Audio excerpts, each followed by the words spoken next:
Na wasalimu ni nyote. Amen, amen, amen. Naamini Yesu amekupa afya na uzima ili ione jioni njema iliyobarikiwa kama hivi. Amen. Nimefurahi kuona Mungu. Amen. Amen. Mungu akubariki sana. Sasa nataka nifundishe. Kitatembea vile Roho Mtakatifu ananielekeza niende. Mungu ana utatu wake mtakatifu. Yuko Mungu Baba, yuko Neno, yuko Roho Mtakatifu. Amen. Neno ni Yesu Kristo. Amen. Neno ni Mungu Mwana. Neno ni ufahamu. Neno ni mtawala, ni mkuu. Neno ni mfalme wa mbingu na nchi. Bwana Yesu asifiwe. Amen. Anasema wako watatu washuhudiao mbinguni. Yuko Mungu Baba, yuko Mwana, yuko Roho Mtakatifu. Amen. Hawa watatu ni umoja. Tafsiri yake ni nini? Maana hawa watatu wanafanya kazi kwa ushirikiano. Amen. Yaani kwa pamoja. Amina. Amen. Kuna kitu kinaitwa umoja ambacho hata kwa watu wa Kristo wanatakiwa wawe nacho. Hebu sema umoja. Umoja. Waswahili wanasema umoja ni nguvu, lakini utengano ni udhaifu. Nini maana yake kitu hiki? Kunapokuwapo na mzigo mkubwa wa mahindi wa kuanzia debe 5 kwenda juu, hawezi kubeba mtu mmoja. Ndio. Ila wakishirikiana kuanzia 3, 4 na kuendelea, utakuta ule mzigo unanyanyuliwa kwa wepesi sana. Kwa nini? Kwa sababu watu wengi wanatengeneza kitu kimoja ambacho kinaitwa umoja, na umoja unazalisha kitu kinaitwa nguvu. Haleluya! Umoja ni nguvu, alafu anasema utengano ni udhaifu. Maana anapenda mtu mmoja kubeba ule mzigo, kunyanyua hatoweza. Kwa nini? Kwa sababu nguvu yake itashoti, yaani nguvu yake haitatosha. Badala yake wakiongezeka wawili, watatu, wanne, utashangaa kuona ule mzigo unanyanyuliwa na kuhamishwa kutoka mahali ulipo kwenda mahali pengine. Ndio. Haleluya! Amen. Haleluya! Kule kwenye sayansi physics kuna kitu kinaitwa weki, yaani kasi. Wanasema mtu anapenda kusukuma ukuta kama hivi. Ukuta usipodondoka hapo, maana unasema weki love is equal to zero. Yaani hakuna kasi ambayo inakuwa imefanyika. Ndio. Bwana Yesu asifiwe. Amen. Ila kisukuma hapo ukuta ukadondoka, maana yake pale tunasema weki love. Kasi tayari imekwisha fanyika. Ndio. Haleluya. Amen. Kwa hiyo kitu kinaitwa kasi. Kasi ya Mungu imeshikiliwa na Utatu Mtakatifu. Sasa kwenye Utatu Mtakatifu kuna kitu kinaitwa umoja. Umoja unatakiwa uwepo kwenye kanisa la Mungu. Kunapotokea na utengano, hiyo kazi haiwezi kaenda sawa sawa. Inapopangwa jambo lolote la kimungu, alafu kila mtu anaanza kupanga anavyojua yeye. Limepangwa jambo la Mungu kwamba leo inatakiwa ifanyike kazi ya Mungu, alafu anatokea mwingine yeye anaenda hivi wakati wenzake wanaenda hivi. Hiyo kazi lazima haitafanyika kwa ufasaha. Kwa gani? Kuna kitu kinakosekana kinachoitwa umoja, yaani nguvu ya umoja. Watu mahali hapa nipungie mkono juu. Bwana sifiwe, Bwana sifiwe. Kwa hiyo umoja ni nguvu, utengano ni udhaifu. Alafu wahenga wanatuongezea mithali moja nyingine inayosema ya kwamba kidole kimoja kivunji chawa. Yaani afinga hoka hatanga haivuzi kulia. Ila vinapokuwa viwili utashangaa vinaivuja. Otherwise iweke sini hapo kanyagie.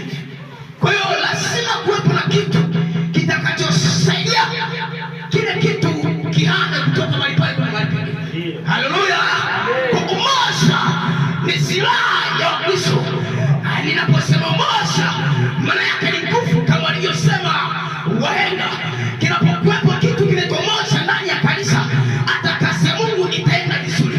Lakini ndani ya kanisa unapotokea na mfarakano, maana yake kazi ya Mungu haiwezi kaenda sawa sawa na mapenzi ya Mungu. Kwa nini? Kwa sababu mnawasaliti ndani ya kanisa. Ndio. Haleluya! Amen. Napongea habari za wasaliti ndani ya kanisa, yaani kama ilivyokuwepo kwa Yuda. Yuda alikuwa miongoni mwa wanafunzi wa Yesu, lakini ndani yake kulikuwa kitu kinaitwa usaliti, yaani kitu kinaitwa utengano. Ndio maana shetani akamwingia kwa urahisi, akamsaliti Yesu. Hakuishia tu kumsaliti, alipomsaliti, alipogundua amemsaliti, alienda akajiua, akajinyonga. Ndio. Hayo ndiyo madhara ya dhambi. Usaliti nayo ni dhambi. Bwana Yesu asifiwe. Amen. Nilikuwa najaribu kuchambua kwenye silaha inaitwa moja, ambapo ndani ya Utatu Mtakatifu, kama kwenye Utatu Mtakatifu kuna moja, watu watasema hizi hapa nazitoa wapi? Hebu nifungulie kitabu hicho cha Yohana wa kwanza sura ya 5 mstari wa 8. Uliyepata unaweza ukasoma Yohana wa kwanza sura ya 5 kuanzia mstari wa 8 pale. Na watu wanasema habari hizi unazitoa wapi? Mbona kama unajitungia mwenyewe? Hakuna aliyepata. Sura ya 5.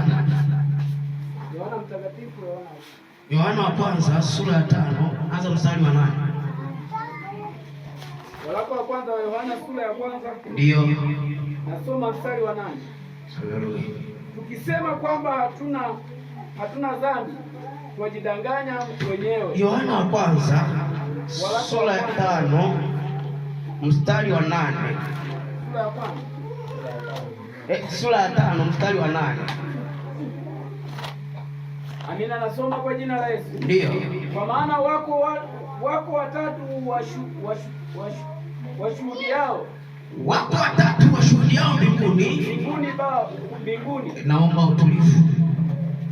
Washuhudiao mbinguni, Baba na Neno na Roho Mtakatifu. Baba na Mwana na Roho Mtakatifu. Mwana ndo neno, afu neno ndo Yesu Kristo.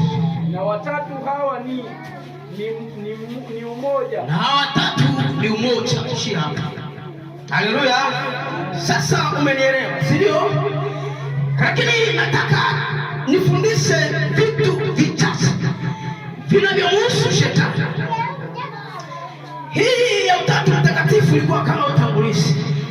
Sasa kuna kitu kwa shetani huko. Kama kwa Mungu kuna Utatu Mtakatifu, basi shetani naye ana utatu wake. Haleluya. Amen. Uchawi, Freemason, alafu chini. Amina. Ngoja tuanze na Freemason. Sijui kwa nini nimepewa ujumbe huu. Freemason. Chizi nikawa naongea na kijana wangu hivi kuwepo kule kwenye maombi. Kwa pale ya Freemason. Maana uchumi ulitokea hapo. Amina. Amen. Sasa neno Freemason limejengwa na maneno makuu mawili. It has built up with two main words, that is free and mason. Amen. Free maana yake huru.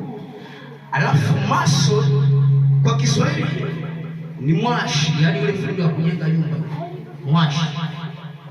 Amen. Amen. Free, haya ni maneno ya Kiingereza. Free ongeza mason, inakuja neno free mason.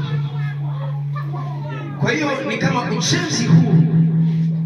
Haleluya. Sasa kuna kitu kinaitwa free masonism. Hebu sema free masonism. Hii maana yake ni uhuru wa uhuru. Yaani uhuru wa uhuru. It means uhuru wa kupitiliza. Haleluya. Amen. Kwa hiyo Freemason inampa mtu uhuru wa kufanya dhambi kupitiliza. Naona watu wamejenga machumba mazuri ya kifahari. Wengine wametumia kitu kinaitwa Freemason. Kwa nini? Kwa sababu ndani ya Freemason shetani kuna namna amewapa watu uwezo wa kutukuka. Ndani ya Freemason there is something known as Abaddon. Abaddon ni kama pepo ambaye anampa mtu uwezo wa kutukuka sana. Kwa huyu ni pepo. Haleluya. Amen. Ambaye kwa Kiunani wanamuita Apollyon. Bwana Yesu asifiwe. Amen. Ndani ya shetani kuna namna amewapa watu wake uwezo wa kutukuka sana, waonekane kwamba wana uwezo wa kutawala, waonekane kwamba kuna namna wanazo nguvu na wakati hawana. Watu wa namna hii huwa wanakuwa na maisha mafupi. Tanielewa hapo mbele. Amina, amina. Kuna kitu kinaitwa uchawi na uchukia uchawi. Amen. Haleluya. Amen. Uchawi ni kipengele cha jeshi la shetani ambacho kazi yake ni uharibifu. Uchawi unaweza ukaingia mpaka hospitalini. Sikia, nilikuwa nasikiliza ushuhuda mmoja jana, anasema baada ya kuwa sasa amenaswa kanisa, anasema huwa tunaenda mpaka hospitalini, tukishamuingia mtu tunawapanikiza mapepo, anakuwa na uwezo wa kujifungua. Kwa anavyofanywa operation, pia tunaingia madaktari, anaonekana ni daktari, kumbe ni sisi tuko ndani yake. Haleluya. Kwa anaonekana ni daktari, lakini ule uchawi, yani wale wachawi tayari wamekwisha ingia ndani yake. Kwa hiyo vile wanafanywa operation, kuna vitu wanapandikiza tena ndani, wanapachika mle. Kwa hiyo utakuta kuna mtu anasema mimi huwa nasumbuliwa sana vidonda vya tumbo kwa muda mrefu. Kumbe kuna vitu vilipandikizwa ndani yake kwa uchawi. Jamani, haleluya. Amen. Jamani, haleluya. Amen. Uchawi kazi yake ni kuharibu. Unapoona kuna kitu kinakusumbua mwili wako, tambua ni uchawi umeingia.